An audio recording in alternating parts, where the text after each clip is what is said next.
김포시의 서울 편입, 나아가서는 메가시티 서울이 이제 이렇게 그 존재가 드러나면서 지금 난리 났습니다. 기존에 떠들고 있던 그 대형 뉴스들을 전부 압도하고 있는데요. 지금 우리 제도권보다도 더 지금 예민하게 반응하는 곳이 인터넷 커뮤니티, 그리고 주로 이제 이 뭐 단톡 뭐 같은 거 있지 않습니까? 밴드 같은 이런 데서 가장 지금 실시간으로 많이 거론되는 게 바로 이 이야기라고 합니다.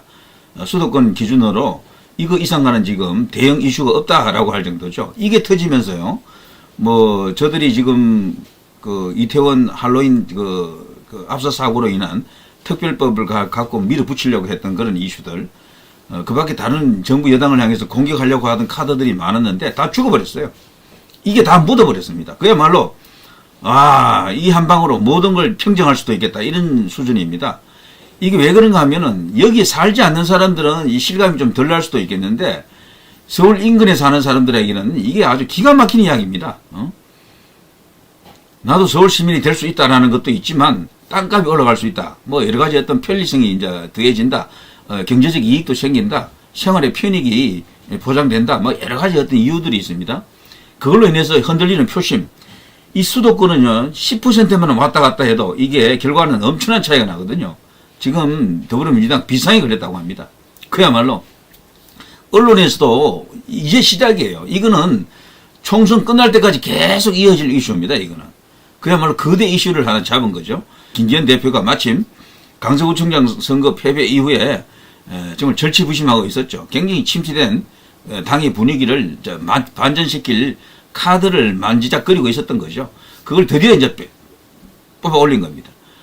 지금 온통 이 관련 이야기들이 앞으로 넘칠 겁니다. 여당 메가시티 서울로 수도권 승부수, 김동연 견제 효과도. 김동연은요, 경기도가 워낙 이제 인구가 많으니까 남북으로 쪼개자 분도론을 주장하고 있습니다. 경기 북도, 그리고 경기남도, 뭐 경기도 뭐 이런 식으로 나눈다는 건데, 그거는 그거대로 약간의 타당성은 있지만요, 그거는 세계적인 추세하고 안 맞습니다. 세계적인 추세는요, 메가시티 이게 추세예요. 모든 나라가 그런 식으로 가고 있습니다. 그리고 김동연은 단순히 인구가 많다는 이유로 남북을 가른다라고 하는 것은 아주 그거 저차원적인 발상입니다. 이걸로요, 그거 완전히 이제 부술 수가 있어요. 김기현이 쏘아 올린 메가시티 서울 아직 작다. 역풍 맞을 수도 역풍 맞지 않습니다. 이거는 압도적인 승리 카드입니다. 이걸로 인해서 움직일 수 있는 표가 최소 500만 원 잡아야 됩니다. 그 500만이 이제 미칠 수 있는 영향력 엄청나게 크다라고 볼 수 있겠죠. 서울 주변에 그 위성도시들만 끌어들여도 충분합니다. 충분하고 서울이 그 정도면 됐죠. 뭐 우리나라가 아직 완전히 이제 행정구역을 뭐 혁신적으로 개편할 수준까지는 안 왔다라고 봅니다. 저는. 그리고 서울은 좀 더 메트로폴리탄으로 가야 되는 것은 맞고, 인천은 인천 항구도시라고 하는 그 유구한 역사와 전통이 있지 않습니까? 그런 것을 살리는 것이 좋겠다라고 생각합니다. 자, 그렇게 보면요, 표를 나중에 이제 까보고 나면은 결국 메트로폴리탄 서울 메가시티 이게 진짜 표가 더 많을 가능성이 있어요. 그 주변에 인구가 집중적으로 몰려 있잖아요. 이들은 이들대로 충분히 이제 이렇게 나름대로 유불리를 개선할 수 있을 겁니다. 요건 나중에 또 다른 시간에 뭐 저도 언급을 좀 더 하겠습니다만, 아무튼 지금 서울은 현재 이 정도 상태에서는 좀 비좁죠. 사실은 다른 어떤 세계적인 메트로폴리탄에 비해서는 좀 좁습니다. 그래서 확장할 필요가 있는데, 주변부, 그러니까 그 주변에 있는 위성도시들을 포함하는 정도면은 충분히 세계적 수준에 이제 도달한다라고 볼 수 있습니다. 그렇게 하면요, 그 주변 도시 입장에서는 전체의 부분보다는 서울로 바로 편입되는 게 훨씬 더 이제 메리트가 있다고 느끼겠죠. 그리고 표 같은 것도 훨씬 더 흡인력이 있을 것이다. 저는 그렇게 봅니다.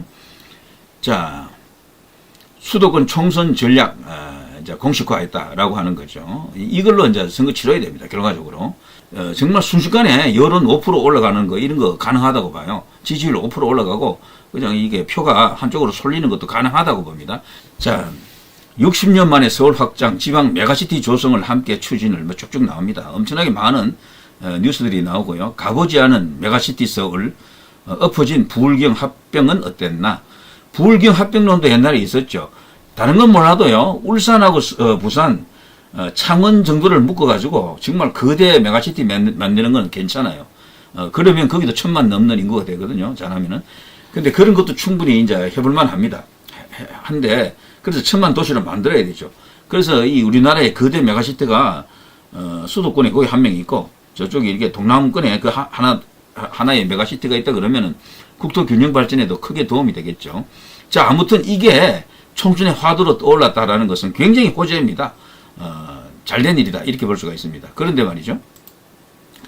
여기 이제 국민의힘 갤러리를 가봤더니 제가 여기 지금 난리가 났습니다.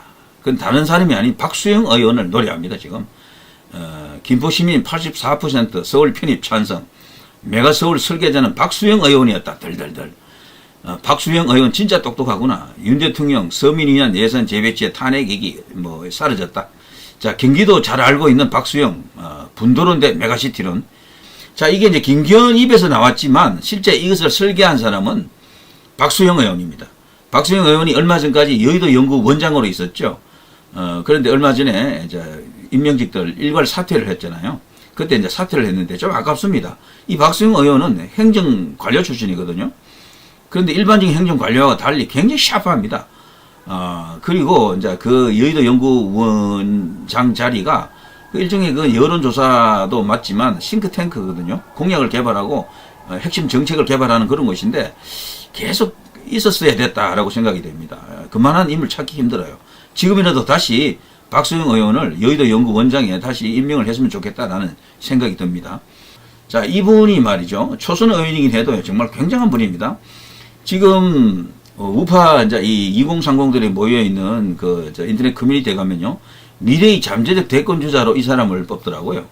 우리가 이제 나이 든 사람들이 볼 때는 뭐 그렇게까지 이렇게 생각했지만 그들 입맛에는 딱 맞는 거야. 이 박수영이가. 그냥 아직 인지도가 좀 낮고 언론이 많이 노출이 안 되다 보니까요. 아직 이렇게 알려져 있지 않는 것 뿐인데요. 굉장히 영민하고 샤프합니다. 그리고 공격력도 있고 전투력도 갖춘 사람입니다. 부산 출신이고요.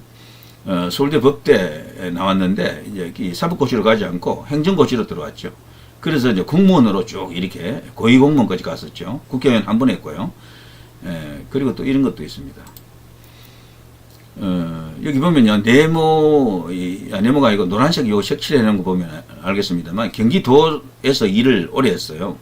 2009년부터 2010년까지 경기도청 경제투자실 실장을 역임했고 2010년부터 2012년까지 경기도청 기획조정실 실장을 했고요.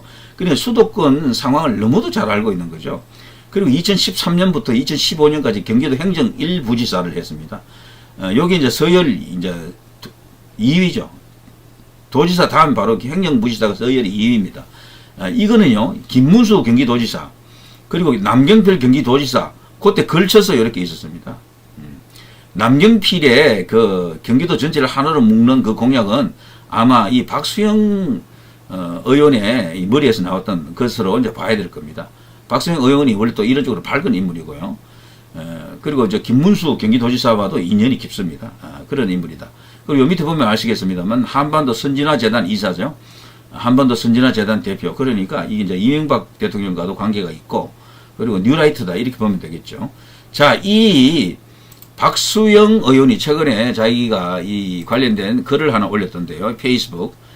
요걸 한번 제가 소개를 해 드릴까 싶습니다. 요거 굉장히 이제 좋은 글이더라고요. 박수영 의원의 글입니다. 제가 읽어드릴게요. 박수영, 분도론 대 메가서울론 이렇습니다. 분도론 대 메가서울론. 김동연 지사가 경기 북도 분도론을 추천하고 있다. 분도론은 세계적인 트렌드에도 맞지 않고 도시 발전의 저해 요인이 되며 정치인과 공무원만 좋아지는 결과를 초래할 것이다. 반면 메가서울은 고급 인력의 집중, IT 인프라 및 교통통신 등의 인프라 구비, 3. 1천만 명이 넘는 거대한 소비시장, 4. 많은 글로벌 기업들의 R&D 센터나 지역 본사의 입지 등 혁신과 생산성 면에서 월등한 장점을 갖고 있다. 1. 세계적 트렌드. 세계 각국은 도시 경쟁력을 높이기 위해 메가시티 전략으로 가고 있다. 일본은 도쿄, 나고야, 오사카를 슈퍼 메가 리전으로 만들고 있고, 중국은 주강 삼각주, 장강 삼각주, 징친지 등 10대 초대형 도시권 전략을 펴고 있다. 징친지라고 하는 것은요, 베이징, 텐진 뭐 이런 거 있잖아요. 그런 걸 하나로 묶는 겁니다. 자, 프랑스도 이미 2014년에 23개 레지옹을 프랑스는 그 이제 지역 그 분할하는 그 용어를 레지옹이라 그럽니다.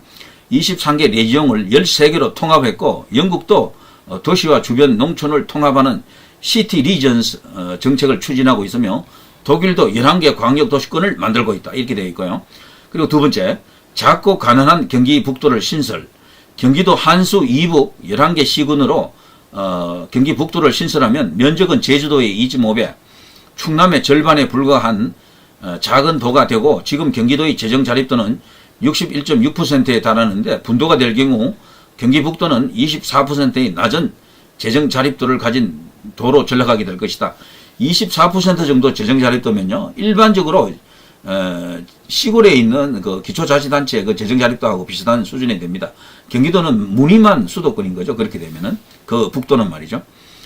자, 그러니까 경기 북도적을 찬성할 수 있는 그런 지자체가 없다라고 봐야 됩니다. 경기도 안에. 자, 3. 정치인과 공무원만 좋은 일입니다. 이 분도를 하게 되면은 공무원 숫자가 또 늘어나잖아요. 광역자치단체가 또 생기고 뭐 이러니까. 자, 분도가 되면 없던 도지사, 부지사, 실장, 국장들이 늘어나는 것은 물론 수십 개의 산하기관이 만들어지고 각종 관변단체 또한 커지게 된다. 81년 대구광역시 성격으로 공무원 수 2배 증가, 5,543명이었던 게 9,400명으로 증가했고요. 86년 광주광역시 성격으로 공무원 수는 3배 증가, 2,641명이 6,608명으로 증가했고요. 경상비는 4배 증가, 217억 원이 941억 원으로 증가했다고 합니다. 자, 이런 게요, 분도론의 폐해입니다. 그러니까 지금 국민의힘에서 지금 이번에 던진 메가시티 서울, 이것은요, 모든 어떤 단점을 최소화한 이 시대 최적의 트렌드다. 뭐 그렇게 볼 수가 있습니다. 자, 아무튼 이런 일이 발생하면 가뜩이나 낮은 재정 자립도는 더 낮아질 수밖에 없다. 나는 김동연 지사가 누구 말을 듣고 경기 북부 분도론을 주장하는지 이해할 수가 없다. 정치인과 공무원 말만 듣지 마시고 바닥의 목소리에 귀를 기울이길 바란다. 이게 지금 박수영 의원의 직격탄입니다. 자, 우리 한번 박수영 의원을 한번 주목해 보시죠. 박수영 그리고 박민식, 이 두 사람은 미래의 기대주로서 기대주의 한 사람으로 우리가 충분히 고려하고 지켜볼 필요가 있습니다. 굉장히 이제 아주 샤프하고 그 나름대로 감각도 있고요. 젊은 층과 소통도 되는 그런 인물들입니다.